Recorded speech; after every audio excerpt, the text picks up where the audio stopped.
जय श्री कृष्ण। राधे राधे। आज सुनेंगे श्रीमद् भागवत महापुराण की प्रथम स्कंद के 10वें अध्याय की कथा को।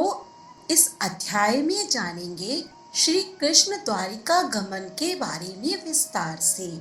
शौनक जी ने पूछा, धार्मिक शिरोमणि महाराज युधिष्ठिर ने अपनी पैतृक संपत्ति को हड़प जाने के इच्छुक आतताइयों का नाश करके अपने भाइयों के साथ किस प्रकार से राज्य शासन किया और कौन कौन से काम किए, क्योंकि भोगों में तो उनकी प्रवृत्ति थी ही नहीं। सूची कहते हैं, संपूर्ण सृष्टि को उज्जीवित करने वाले भगवान श्री हरि परस्पर की कलहाग्नि से दग्ध कुरु वंश को पुनः अंकुरित कर और युधिष्ठिर को उनके राज्य सिंहासन पर बैठाकर बहुत प्रसन्न हुए। भीष्म पितामह और भगवान श्री कृष्ण के उपदेशों के श्रवण से उनके अंतःकरण में विज्ञान का उदय हुआ और भ्रांति मिट गई। भगवान के आश्रय में रहकर वे समुद्र पर्यंत सारी पृथ्वी का इंद्र के समान शासन करने लगे। भीमसेन आदि उनके भाई पूर्ण रूप से उनकी आज्ञाओं का पालन करते थे। युधिष्ठिर राज्य में आवश्यकता अनुसार यथेष्ट वर्षा होती थी। पृथ्वी में समस्त अभीष्ट वस्तुएं पैदा होती थीं। बड़े बड़े थनों वाली बहुत सी गौएं प्रसन्न रहकर गौशालाओं को दूध से सींचती रहती थीं। नदियां, समुद्र, पर्वत, वनस्पति, लताएं और औषधियां प्रत्येक ऋतु में यथेष्ट रूप से अपनी अपनी वस्तुएं राजा को देती थीं। अजातशत्रु महाराज युधिष्ठिर के राज्य में किसी प्राणी को कभी भी आदि व्याधि अथवा दैविक, भौतिक और आत्मिक कलेश नहीं होते थे।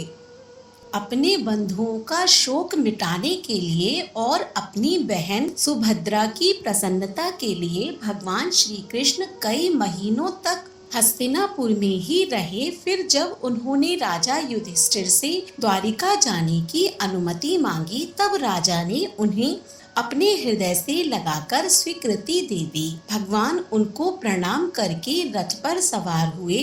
कुछ लोगों ने उनका आलिंगन किया और कुछ छोटी उम्र वालों ने उनको प्रणाम किया। उस समय सुभद्रा, द्रौपदी, कुंती, उत्तरा, गांधारी, धृतराष्ट्र, युयुत्सु, कृपाचार्य, नकुल, सहदेव, भीमसेन, धौम्य और सत्यवती आदि सब मूर्छित से हो गए। वे शांगपाणी श्री कृष्ण का विरह नहीं सह सके। भगवत व सत्पुरुषों के संग से जिनका दुसंग छूट गया है, वह विचारशील पुरुष के मधुर मनोहर सुयश को एक बार भी सुन लेने पर फिर उसे छोड़ने की कल्पना भी नहीं कर सकता।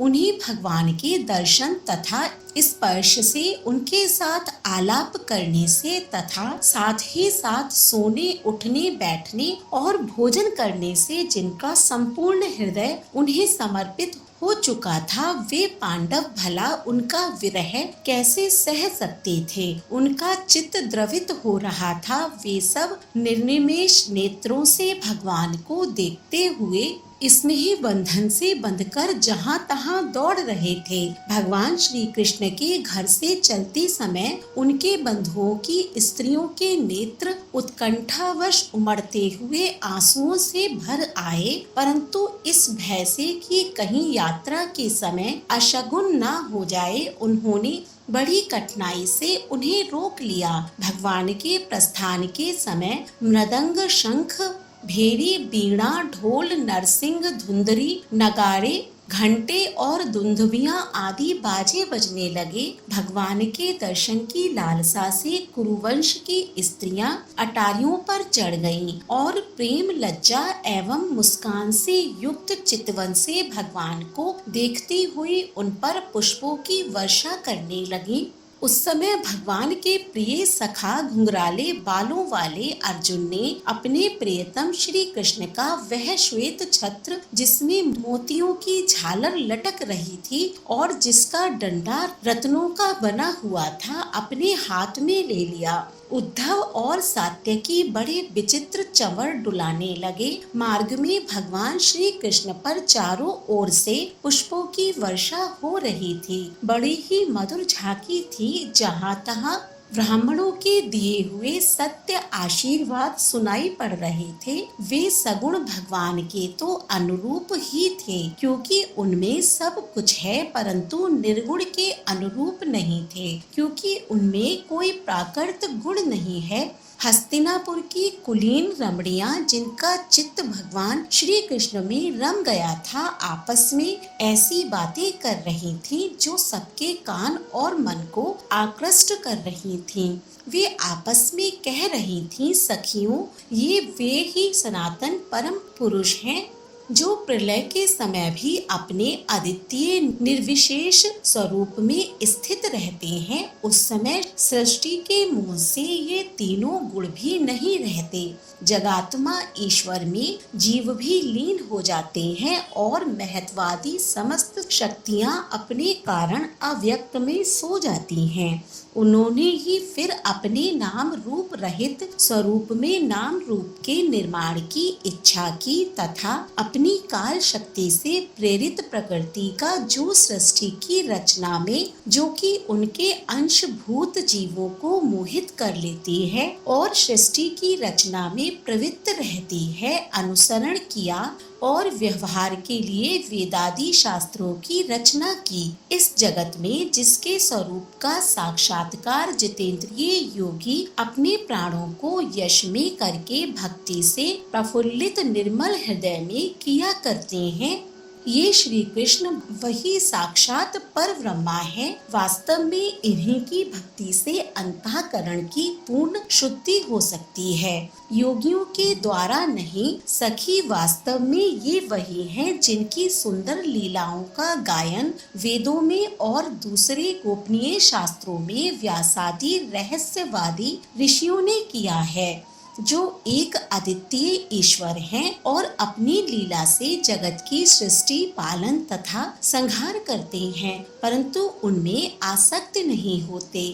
जब तामसी बुद्धि वाले राजा अधर्म से अपना पेट पालने लगते हैं, तब यही सत्व गुण को स्वीकार करके ऐश्वर्य, सत्य, ऋतु, दया और यश प्रकट करके और संसार के कल्याण के लिए युग युग में अनेकों अवतार धारण करते हैं। अहो, यह यदुवंश परम प्रशंसनीय है, क्योंकि लक्ष्मीपति पुरुषोत्तम श्री कृष्ण ने जन्म ग्रहण करके इस वंश को सम्मानित किया है। वह पवित्र मधुवन ब्रजमंडल भी अत्यधिक धन्य है, जिसे इन्होंने अपने शैशव एवं किशोरावस्था में घूम फिरकर सुशोभित किया है। बड़े हर्ष की बात है कि द्वारिका ने स्वर्ग के यश का तिरस्कार करके पृथ्वी के पवित्र यश को बढ़ाया है। क्यों ना हो, वहाँ की प्रजा अपने स्वामी भगवान श्री कृष्ण को जो बड़े प्रेम से मंद मंद मुस्काते हुए उन्हें कृपा दृष्टि से देखते हैं, निरंतर निहारती रहती हैं। सखी, जिनका इन्होंने पाणी ग्रहण किया है, उन स्त्रियों ने अवश्य ही व्रत, स्नान, हवन आदि के द्वारा इन परमात्मा की आराधना की होगी, क्योंकि वे बार बार इनकी उस अधर सुधा का पान करती हैं, जिसके स्मरण मात्र से ही ब्रज बालाएं आनंद से मूर्छित हो जाया करती थीं। ये स्वयंवर में शिशुपाल आदि मतवाले राजाओं का मान मर्दन करके जिनको अपने बाहुबल से हर लाए थे तथा जिनके पुत्र प्रद्युम्न, सांब, आंब आदि हैं, वे रुक्मणी आदि 8 पट रानियों और भौमासुर को मारकर लाई हुई जो इनकी हजारों अन्य पत्नियां हैं, वे वास्तव में धन्य हैं, क्योंकि इन सभी ने स्वतंत्रता और पवित्रता से रहित स्त्री जीवन को पवित्र और उज्जवल बना दिया है। इनकी महिमा का वर्णन कोई क्या करे। इनके स्वामी साक्षात कमल नयन भगवान श्री कृष्ण हैं, जो नाना प्रकार की प्रिय चेष्टाओं तथा पारिजातादि प्रिय वस्तुओं की भेंट से इनके हृदय में प्रेम एवं आनंद की अभिव्यक्ति करते हुए कभी एक क्षण के लिए भी इन्हें छोड़कर दूसरी जगह नहीं जाते। हस्तिनापुर की स्त्रियां इस प्रकार बातचीत कर ही रही थीं कि भगवान श्री कृष्ण मंद मुस्कान और प्रेमपूर्ण चितवन से उनका अभिनंदन करते हुए वहां से विदा हो गए। अजातशत्रु युधिष्ठिर ने भगवान श्री कृष्ण की रक्षा के लिए हाथी, घोड़े, रथ और पैदल सेना उनके साथ कर दी। उन्हें स्नेहवश यह शंका हो आई थी कि कहीं रास्ते में शत्रु इन पर आक्रमण न कर दें। सुदृढ़ प्रेम के कारण कुरुवंशी पांडव भगवान के साथ बहुत दूर तक चले गए। वे लोग उस समय भावी विरह से व्याकुल हो रहे थे। भगवान श्री कृष्ण ने उन्हें बहुत आग्रह करके विदा किया और सात्विक, उद्धव आदि प्रेमी मित्रों के साथ द्वारिका की यात्रा की। शौनक जी वे कुरु, जांगाल, पांचाल, शूरसेन, यमुना के तटवर्ती प्रदेश ब्रह्मावर्त, कुरुक्षेत्र, मत्स्य, सारस्वत और मरुधम्ब देश को पार करके सौवीर और आभीर देश के पश्चिम आनर्त देश में आए। उस समय अधिक चलने के कारण भगवान के रथ के घोड़े कुछ थक से गए थे। मार्ग में स्थान स्थान पर लोग उपहार आदि के द्वारा भगवान का सम्मान करते। सायंकाल होने पर वे रथ पर से भूमि पर उतर आते और जलाशय पर जाकर संध्या वंदन करते। यह उनकी नित्यचर्या थी। जय जय श्री राधे। अगले अध्याय का श्रवण करने के लिए जुड़े रहें सनातन ज्ञान और संस्कार चैनल से। धन्यवाद।